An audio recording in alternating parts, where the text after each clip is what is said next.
தியானம், தவம் அல்லது யோகம் எப்படி வேணாலும் சொல்லலாம். இதை செய்யும் போது மூச்சு ஏன் மாறுகிறது, மூச்சுல ஏன் மாற்றம் ஏற்படுகிறது? தியானம் என்பதனுடைய வேலையே என்ன அப்படின்னா வெளிமூச்சை உள்மூச்சாக மாற்றுவது என்று அர்த்தம். நம்ம ஒரு அண்டவெளி ரகசியத்துல பயணம் பண்ணணும், நமது ஆன்மா பயணம் பண்ணணும், வேற டைமென்ஷன்ஸ் போக வேண்டும் என்றாலும் இந்த சுவாசம் மாறுதல் என்பது நிச்சயமாக நிகழத்தான் வேண்டும். இந்த தியானம் செய்ய செய்ய என்ன மூச்சு ஒருநிலைப்படும், உள்மூச்சாக ஓட ஆரம்பிக்கும். அப்ப என்ன ஆகும்னா எல்லாத்தையும் டக்கு டக்குன்னு அந்த ஃபிராக்ஷன் ஆஃப் செகண்ட்ஸ்ல அந்த ஃபோக்கஸ் கிடைக்கும். மூச்சு நிறுத்தி நிறுத்தி பழகக்கூடிய பயிற்சி தான் சமாதி நிலைக்கு உண்டான பயிற்சி. சமாதி நிலைனா செத்து போறது இல்லை. சமம் கூட்டல் ஆதி இஸ் ஈக்குவல் டு சமாதி. இப்போ உங்களுக்கு ஒரு டவுட் இருக்கும், இப்போ ஈஜிப்ட்ல அவ்வளோ பெரிய பில்டிங் எல்லாம் அப்போ அந்த காலத்துல எந்த பொருளும் இல்லை, எப்படி கொண்டு போய் அவ்வளோ பெரிய கல்லெல்லாம் கொண்டு போய் மேலே வச்சாங்க?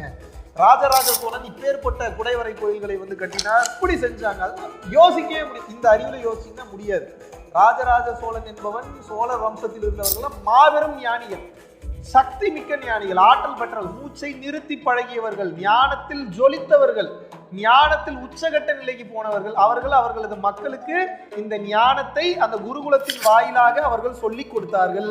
அப்போ ஒரு டன் கல்ல கூட மூச்சை நிறுத்தி பழகியவன் கண்ணால் பார்த்தே தூக்க முடியும். இப்படி செய்து காட்டியவர்கள் உண்டு. தொடர்ச்சியாக பயிற்சி செய்து கொண்டே வாங்க, சித்த நிலைக்கு நீங்களும் 100% செல்வீர்கள்.